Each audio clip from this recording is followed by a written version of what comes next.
Well, we thought we'd give you a report on the inaugural Great American Cubs and Classics Fly-In Barbecue. The weather was supposed to be beautiful, sunny weather. President Don from the museum mowing the grass, Stan and Kathy with Richard there staking his claim on the first parking spot. And wouldn't you know it, on Saturday morning, oh boy, low fog, clouds, mountain obscuration, low ceilings. This is not the way you want to start out your inaugural event.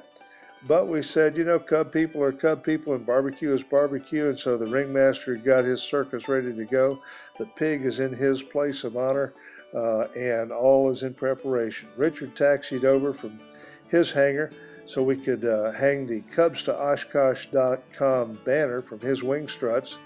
This is the 75th anniversary of the Piper Cub, and we got our first Cub in just shortly after 10 o'clock in the morning. Our volunteers are in place, and here's Cub number 1. The classic Cessna 172 we repositioned over so that we could make room in front of the museum for our Cubs. More Cubs coming in. We had 8 Cubs fly in altogether. We have 5 Cubs based on the field here at the Western North Carolina Air Museum.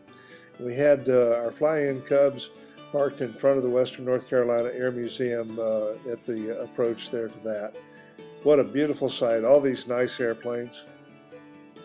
And then our friends from Spruce Pine, North Carolina came in right after this Cub Crafters machine, beautiful new machine. The Fairchild 24 Warner powered machine. Real nice steerman from Greenville, South Carolina, our friend Mike from over there. Glad to see you, Mike. Thanks for coming over. Another steerman came up from Neces, South Carolina, around Orangeburg. Chuck, we're glad you made it. Thanks for coming up, buddy. But you know, after lunch, we're looking at these clouds and wondering, oh, how about going home? Well, Mike, or Stan and Kathy were still there. They're great people. The Georgia Cub Flyers were there, Bobby and June. Bobby's getting his tattoo. Bradley and Jim from Spruce Pine. We're taking a look, though, and seeing these low clouds and wondering, maybe it's time to get out of Dodge. You never know. There's a lot of weather coming in from the west, so and we're looking to the north here, northwest, and so you can see those clouds moving in.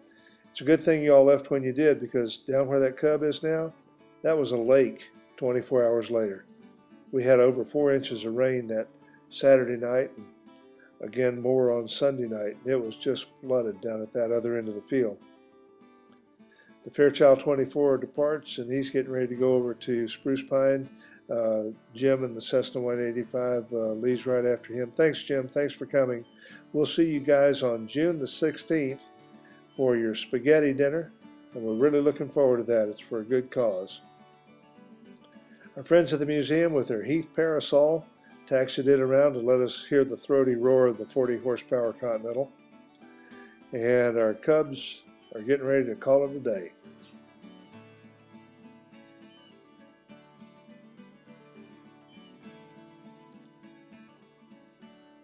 Thanks, Chuck, for coming over from Neces in your Stearman. It was great to see you, and a real nice salute on your way out. This is the way you say goodbye at a country fly-in.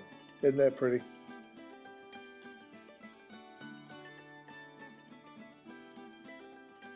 We had a nice visit from Lamar Wakefield over at Marion, North Carolina. It was good to see you. Stan and Kathy taxi out. They give way to the steerman, and they're on their way now to Greenville, Tennessee.